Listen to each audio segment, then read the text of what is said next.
विधानसभा चुनाव खत्म होने के बाद और आदर्श आचार संहिता समाप्त होने के साथ ही मध्य प्रदेश के सभी जिलों में एक बार फिर हर मंगलवार को होने वाली कलेक्टर जन सुनवाई फिर से शुरू हो गई है। पूर्व की तरह इंदौर में भी कलेक्टोरेट में आज जन सुनवाई हुई, जिसमें कलेक्टर ने पीड़ितों और कमजोरों को इंसाफ दिलाया। इसी के साथ ही आज जन सुनवाई में कई मामले आए, जिसका इंदौर कलेक्टर इलैयाराजा टी ने समाधान भी किया। आदर्श आचार संहिता समाप्त होने के साथ ही आज कलेक्टर कार्यालय में जन सुनवाई पुनः प्रारंभ हुई। कलेक्टर डॉक्टर इलैयाराजा टी सहित अन्य अधिकारियों ने नागरिकों की समस्याओं को गंभीरता से सुना और उनका त्वरित निराकरण किया। कलेक्टर डॉक्टर इलैयाराजा टी ने रोजगार के लिए किसी को स्कूटी तो किसी को लैपटॉप हाथों हाथ स्वीकृत किया।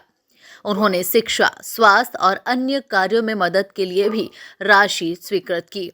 जन सुनवाई में आज कलेक्टर डॉक्टर इलैयाराजा टी के समक्ष दिव्यांग रुपेश थोरार पहुंचे। उन्होंने बताया कि वो 8वीं कक्षा तक पढ़े हुए हैं और घर बैठे ही मोबाइल से ग्राफिक डिजाइन का काम सीखा है।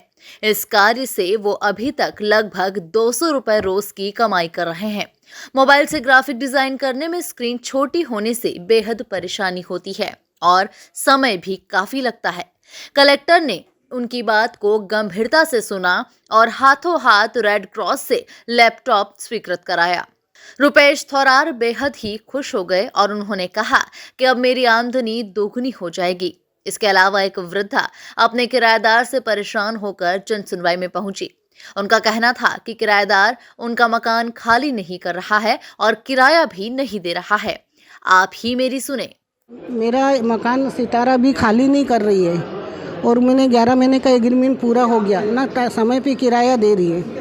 किराया 2-3 महीने ढंग से दिया, अक्टूबर, नवंबर, दिसंबर से किराया देने में भी झिका रही है और बोलती मैं खाली नहीं करूँगी, अगले महीने कर दूँगी, 2 महीने बाद कर दूँगी, पर करती नहीं है।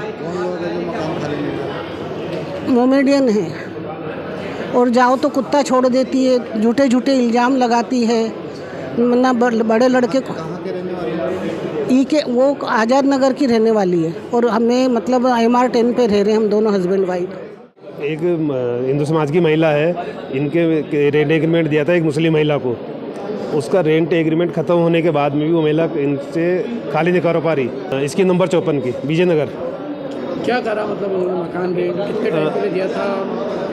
1.5 साल के करीब हो गया। इनका रेंट एग्रीमेंट खत्म होने के बाद भी जाते हैं तो इनको भगा देते हैं। ऊपर की मंजिल पे लोग रहते थे तो इनसे खाली करवा के और बाहर कर दिया इन लोगों को, मतलब खाली कर दिया ना, भगा दिया दोनों दादाजी को। जब 90 साल की उम्र है इन लोगों की। इन्होंने शिकायत करी थाना क्षेत्र में? ये थाने विजयनगर में भी करा, इन्होंने ACP से मिलवाया तो उन लोगों ने बोला आप कलेक्टर जाके मिलो। आज कलेक्टर साहब से मिले तो कलेक्टर साहब तो नहीं मिले, कोई अधिकारी मिला है। उन्होंने जून इंदौर SDM क्या भेजा तो SDM बोलता बोले आप कलेक्टर में उसमें कोर्ट में केस लगा के बोले खाली करवा लो। क्या नाम है वो मुस्लिम समुदाय का जिन्होंने कब्जा करा? सारिका बी है शायद, सितारा बी। और कितने लोग हैं? 2 लोग है, उसका लड़का है वो है। क्या बोलते हैं वो लोग? बोले हमारा मकान हम खाली नहीं करेंगे, बोले ये महिला कहाँ भी रहे कोई दिक्कत है हमको। बोले करवाई थी हमारी बहन है, मौसी की लड़की है। वो जो पहले भाग गई थी तो वहाँ पर छोटी उसको मतलब लड़की हुई है तो हॉस्पिटल में मतलब लड़की हुई थी उसको, तो लड़की को तो नहीं बताया और बड़ी लड़की को थी उसको हॉस्पिटल में डाल दिया। और अभी मासी और मासा जी गए तो उसको लेके आ गए घर पे और 3 महीने रखी, इलाज वगैरह सब करवाया उसका। और अभी वो 26 तारीख को फिर भाग गई और पुलिस वाले उन धमकी दे रहे हैं कि अगर यहाँ पर नहीं आओगे तो बोले तुम यहाँ पे आओ पुलिस स्टेशन में कि तुमको बताते हैं। फिर बोले किसको धमकी दे रहे हैं? मेरे मासा जी को। क्यों दे रहे हैं? अब वो लड़की भाग गई तो उसमें माँ बाप की क्या गलती है? दोबारा भाग गई वो। पहले किसके साथ गई थी लड़की? उसी के साथ गई थी। दूसरी बार भी उसी के साथ गई? हाँ, तो अब माँ बाप अभी मालूम तो नहीं पड़ा, लेकिन गई तो उधर ही होगी सर वो, पर अभी मालूम नहीं पड़ा किसके साथ गई है। तो पुलिस वाले माँ बाप को परेशान कर रहे हैं कि अगर तुम यहाँ पे आओ तुमको बताते हैं बोले, और तुम्हारा वारंट निकलाएंगे और तुमको बोले डंडे पड़ेंगे जब सूझ पड़ेगी। कौन सा थाना है? हाथोड़ थाना। इसी तरह टिफिन सेंटर संचालित करने वाली स्वप्ना जैन ने कलेक्टर को बताया कि मैं जीवन यापन के लिए टिफिन सेंटर के साथ ही बच्चों को घर घर जाकर पढ़ाती हूं। उन्होंने कहा कि वो जन्म से ही दिव्यांग हैं। उनका कहना है कि अगर उन्हें वाहन मिल जाएगा तो आने जाने में बेहद आसानी होगी और उनकी कमाई भी बढ़ जाएगी। इसी तरह एक और दिव्यांग अनस पिता मजहर खान ने बताया कि जीवन यापन करने के लिए वो कपड़े की दुकान पर काम करते हैं। आने जाने में उन्हें बेहद परेशानी होती है। कलेक्टर ने इन दोनों को रेट्रोफिटिंग स्कूटी स्वीकृत की। मैं आज स्कूटी के हिसाब से आई थी क्योंकि मैं कोचिंग क्लासेस करती हूँ, होम कोचिंग क्लासेस करती हूँ, प्लस मेरा टिफ़िन सेंटर भी मैंने जो अभी नया स्टार्ट किया है, तो मैं एक उम्मीद लेकर आई थी कि शायद मुझे स्कूटी की सहायता मिल जाए जिससे मेरा काम बहुत ज़्यादा सरल हो जाए, अच्छा हो जाए। तो मैं आज आई थी उस उम्मीद से, और वो सर ने मुझे उस चीज़ के लिए भी मुझे हाँ कहा है। और एक दूसरी खुशी उसके साथ ये मैं ये बोल सकती हूँ कि बाय 1 गेट 1 फ्री मुझे ये एक मिला है। एक खुशी के साथ दूसरी खुशी फ्री में मिली है, जिसकी कोई उम्मीद नहीं थी मुझे, वो छोड़ चुकी थी कि मिले ना मिले।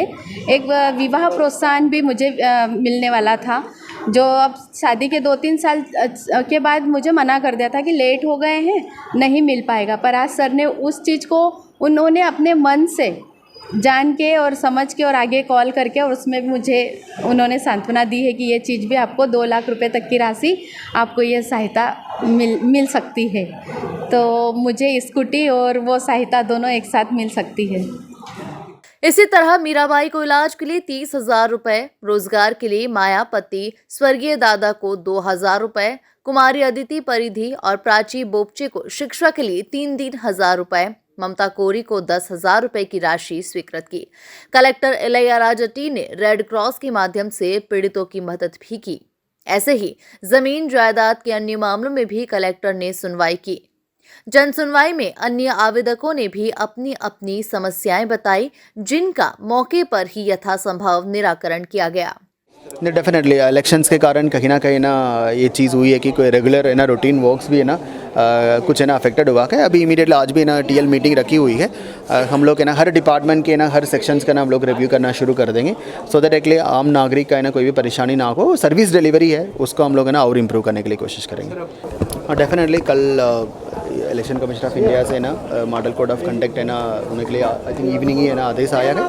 उसके बाद हम लोग रेगुलर सारे फंक्शन है ना स्टार्ट हो गए हैं। जन सुनवाई भी हम लोग ने ना स्टार्ट कर दिए थे, मतलब इन लोगों की ना ग्रीवेंसेस के लेकर मतलब इन्हें कितने भी लोगों का है ना इन्फॉर्मेशन पहुंचा है उतने लोग है ना आए हैं। हम लोग है ना सभी को कितने भी लोग आए उन सभी को ना हम लोग सुनवाई किए।